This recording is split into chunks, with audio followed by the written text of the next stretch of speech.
Balake, where is Balake at? My name's Blake. Do you want to go to war, Balake? I'm for real. Ron.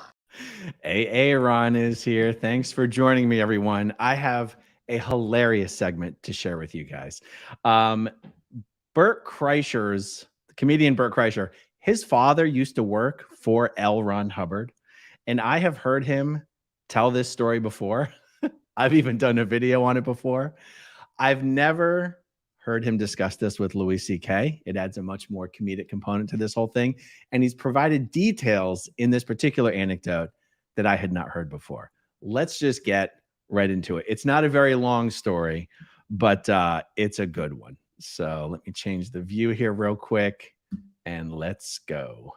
Wait, so when did you play tennis? As an adult? No, with this old guy. When you guys were doing O&A. When O&A was at its peak. So you belonged to a country club. Were you a rich guy growing up?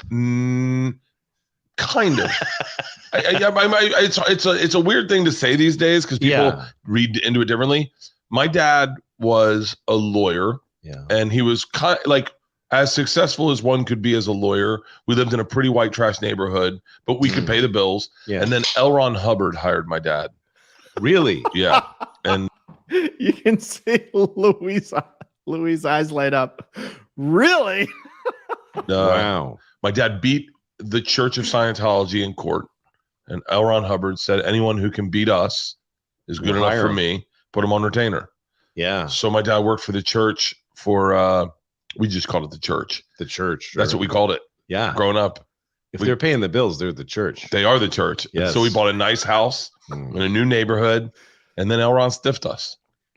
Didn't pay you? Didn't pay us. And so we had a big house with no furniture.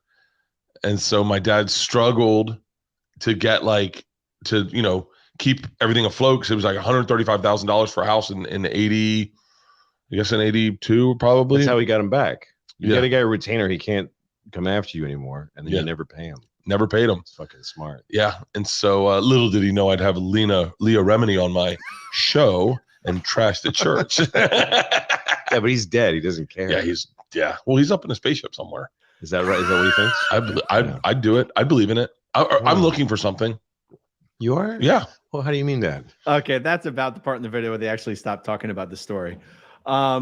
So Bert Kreischer told a version of this story to Bill Maher on Bill Maher's podcast called Club Random. And I have found a collection of videos where he tells this story, different versions of this story. There was another one I was going to share in this video, but it's a little too vulgar, the language that he and his co-hosts use in that one. And I don't know how to bleep things live, so I'm not going to share that one. But what's amazing is that his story of his dad working for Scientology, or actually working specifically for L. Ron Hubbard, because in one version of the story that I heard, it sounded like his dad had actually met L. Ron Hubbard at least once, is that Scientology's strategy was to hire his dad, the attorney, to sideline him, to prevent him from being able to successfully litigate against Scientology again, because Bert's dad had successfully litigated against Scientology.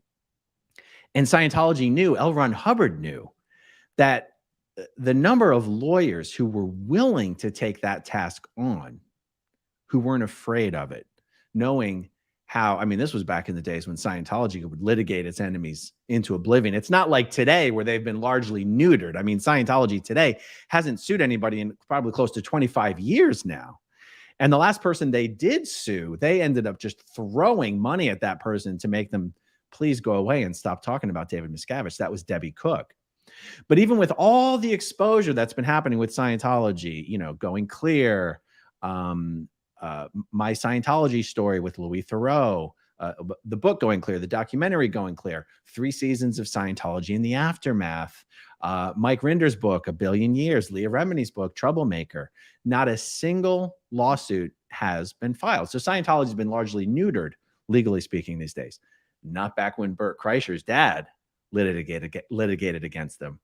That is when Scientology would go scorched earth on the plaintiffs, on the litigants, on the attorneys. They would try to get these attorneys disbarred. So Bert Kreischer's dad successfully litigates against Scientology, and they go, wow, we got to take that guy out of the equation. And so they did just that. And then they stiffed him. That's what makes this story just absolutely perfect. They stiffed him. Bert has other stories that he tells much more closer to present time of him meeting with Scientologists and having dinner with Scientologists and the funny things that come up. But anyhow, this particular anecdote was just a little too good not to cover. So I see one comment here. Dave Owens, it's a common legal tactic. Big companies do it. Yes, that's true. But big companies are probably smart enough not to stiff the lawyers at the end of the day. There's something just Scientology can't help but just to stick it to them and stiff them at the last moment. All right, guys, this was just a short, fun one that I wanted to share with you guys. Got much more coming tomorrow and later this week. Thanks to everyone who watches until the very end, and I'll talk to you soon. Okay, if you want to see my rock and roll songs, click right on this guitar. And if you want to see a different one of my videos,